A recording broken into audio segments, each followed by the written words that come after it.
acá apunta a que todas las asignaturas tengan un mismo valor en el promedio final, ¿ya? No que alguna calificación pese más que otra, ¿ya? La calificación de lenguaje tiene la misma importancia que la calificación que obtiene el estudiante en la asignatura de artes o en la asignatura de educación física, ¿ya? Todas tienen que tener la misma ponderación en un consenso entre entre los profesores y el equipo técnico pedagógico del establecimiento educacional o la unidad técnica pedagógica, ¿ya? O las coordinaciones académicas, en fin, según el nombre que tenga en el establecimiento educacional, ¿ya? Y la idea también es apuntar a evitar que se den casos de plagio o copia dentro de los colegios. Por eso apuntamos porque por ejemplo en una prueba de selección múltiple, como yo tengo el 100% de conciencia de que el estudiante no está copiando, ¿ya? O que no miró hacia el lado o que algún compañero le facilitó la respuesta. Ya, en cambio, a través de trabajar otras modalidades como las salidas a terreno, los aprendizajes in situ, los ABP, los proyectos, los estudios de caso, ya, la elaboración de ensayos, las representaciones, las simulaciones, ahí en ningún caso se puede dar el plagio porque son creaciones propias. ¿Ya? Entonces, a través de esas actividades, yo estoy contribuyendo a mitigar casos de plagio o casos de copia entre mis estudiantes. La promoción de los estudiantes. Ya un alumno va a probar su año escolar si presenta una asistencia igual o superior al 85%, ¿ya? Y si su promedio es igual o superior a un 4,5, ¿ya? Pero todo esto hay una segunda fase que está determinada por los establecimientos educacionales, ¿ya? Si el establecimiento educacional considera que en función de ciertas problemáticas que presenta el estudiante, le es imposible lograr ese 85% de asistencia, queda a criterio del establecimiento educacional la promoción de ese estudiante, ¿ya? Y también la idea es que no repruebe ni matemática ni lenguaje, ¿ya? Porque esas son las asignaturas troncales que el estudiante tiene que aprobar sí o sí para poder desarrollarse en las otras asignaturas y en los cursos que sigan, ¿ya? Acá también están en consideración cuáles son aquellos factores que a mí me permiten, como docente directivo o como profesor jefe o como profesor de asignatura, tener en consideración al momento de la repitencia. Tengo que tomar en cuenta los aspectos académicos, los socioemocionales y los económicos. ¿Por qué? Porque esto a la vez va a generar que se generen más problemas. ¿Cuáles son los problemas que se van a originar si estamos frente a la repitencia de un estudiante? ¿Ya? Aumenta la posibilidad de que este estudiante deje de asistir al colegio o que simplemente deserte del establecimiento educacional.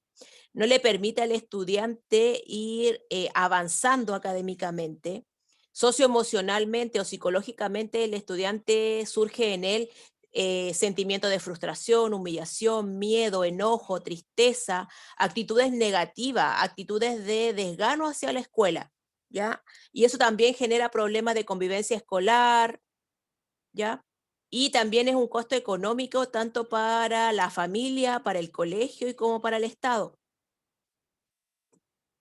Entonces, todos esos factores nosotros tenemos que tomar en cuenta al momento de decir, este estudiante debe repetir o no debe repetir, ¿ya? Em, ¿Y cuáles son los pasos o cómo tiene que ser el acompañamiento cuando estamos frente a casos de estudiantes que están en riesgo de repitencia? Porque si yo hago el monitoreo y hago el seguimiento, puedo visualizar antes que termine el año si un estudiante va a repetir, ¿ya?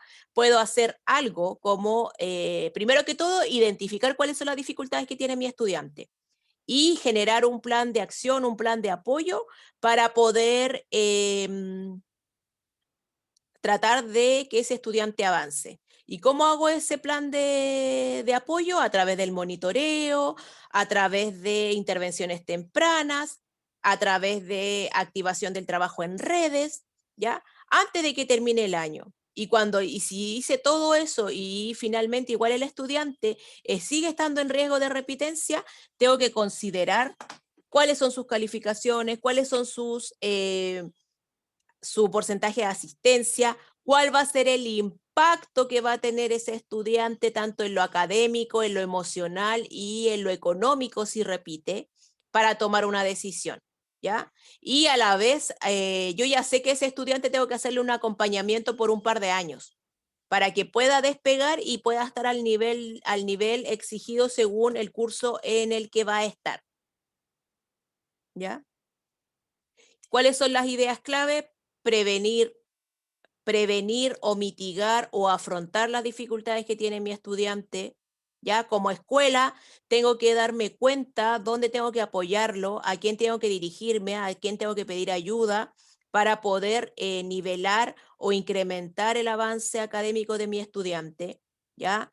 En cuanto al aula y entre un trabajo entre el estudiante y el profesor, monitorear, identificar, apoyar tempranamente al estudiante con dificultades. Si tengo apoyo de una tía técnico, si hay un psicopedagogo en el colegio, si hay un educador diferencial, si hay un proyecto de integración escolar, tengo que dirigirme a esos lugares, pedirle ayuda, consejo al jefe técnico, al orientador, ¿ya? ¿Cómo podemos colaborarle a este estudiante en las horas que él está dentro del establecimiento educacional?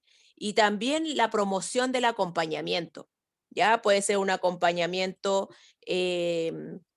a través de un tutor CEP que apoye a este estudiante, que vaya guiándolo, que le vaya entregando apoyo en sus tareas, en sus evaluaciones, en sus trabajos, ya que lo vaya como asesorando, revisándole, retroalimentándole, de forma más em, concentrada en el caso particular. ¿Ya? Entonces, ¿cuáles son las cosas que tiene que tener en cuenta este acompañamiento?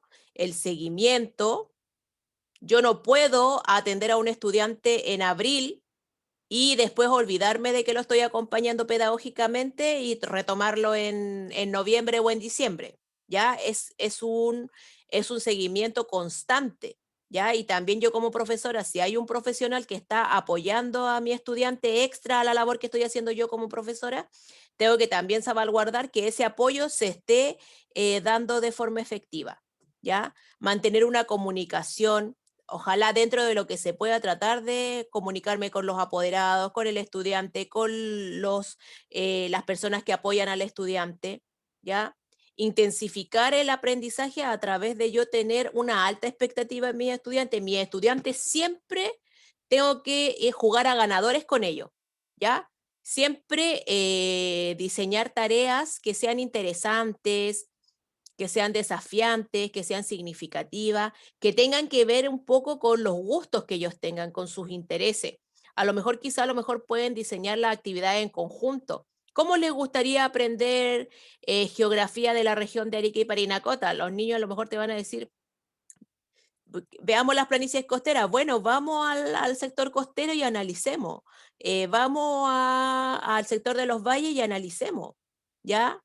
Lo más probable es que ellos van a querer ir a conocer la geografía en terreno.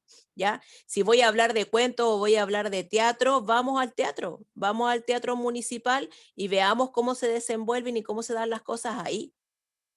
O hacer una obra de teatro, a lo mejor quizás no es necesario que lean la obra de teatro, sino que es más significativo a lo mejor representar una obra de teatro, ¿ya?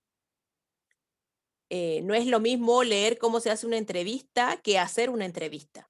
Y así ustedes pueden ir viendo según las necesidades de sus estudiantes, ¿ya?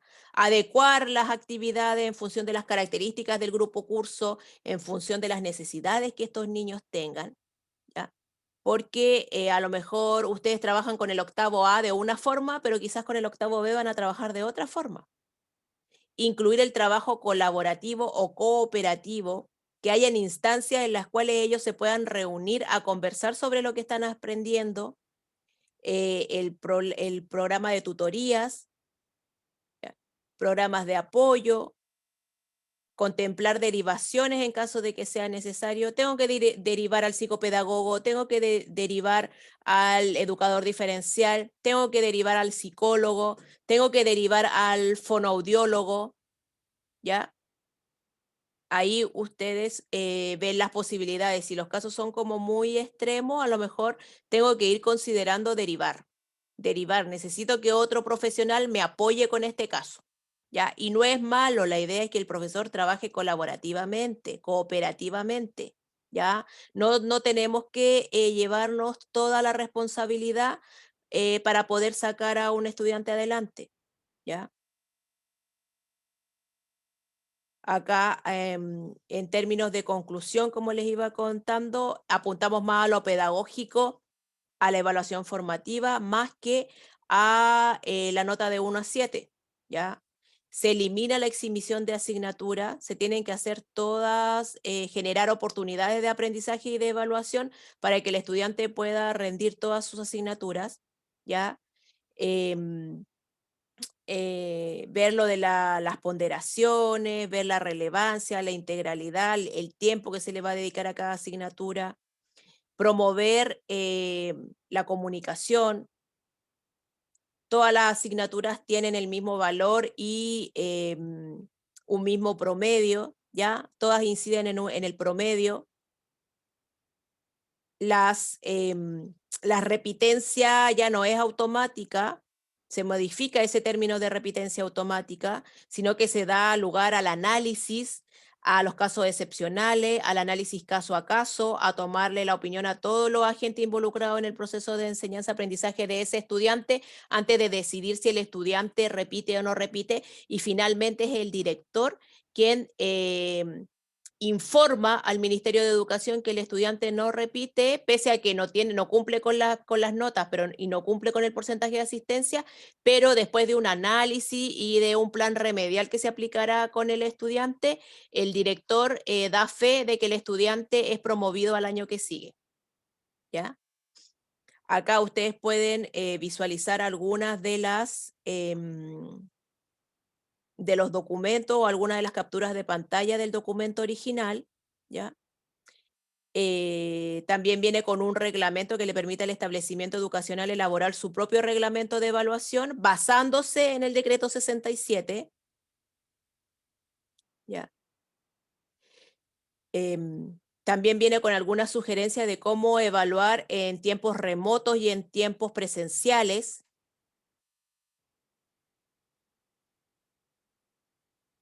Acá te dice cómo tiene que ser el proceso de evaluación, cuáles son aquellas actividades priorizadas dentro de este contexto en el que estamos viviendo. Miren, apuntan más el trabajar mapas mentales, portafolios, trabajar rúbricas, los famosos tickets de entrada y salida que han salido mucho dentro de este contexto de pandemia, cómo sacarle mayor provecho al texto del estudiante, el hecho de elaborar bitácoras, el hecho de hacer seguimiento a todo el material educativo que está en línea, en los canales de televisión, en el portal de Educar Chile, en la página de currículum en línea, ¿ya? Tomar en cuenta los objetivos de aprendizaje priorizados, ver cuáles son aquellas evaluaciones que van a ser significativas e integradoras. No solamente a través de un diseño evaluativo puedo evaluar lenguaje, sino que a lo mejor puedo incluir 2 o 3 asignaturas, ¿ya? Que todas las asignaturas tienen un valor pedagógico, que los resultados van a irse dando en función de los diferentes instrumentos evaluativos que pueda diseñar, que las evaluaciones también se pueden hacer a través de plataformas digitales, no solamente en papel, como Kahoot, como formularios Google Drive y otras instancias que seguramente ustedes manejan más que yo, ¿ya? Acá están algunos de los porcentajes, ¿ya? Acá hay algunos ejemplos, cómo yo transformo las evaluaciones formativas a evaluaciones sumativas. Ya, ahí está. Por ejemplo, en una primera instancia con todo esto de pandemia, recuerden que las calificaciones eran solamente cualitativas o en porcentaje. Y ya cuando nos piden modificarla, ahí está la tabla de conversión para convertirlas en notas. ¿Ya? Los niveles, si solamente voy a mandar un informe con niveles como en Estados Unidos, que los estudiantes obtienen una A, una B, una C o una D, más o menos esta es la tabla para que el apoderado pueda saber cuál es el nivel de avance de su estudiante.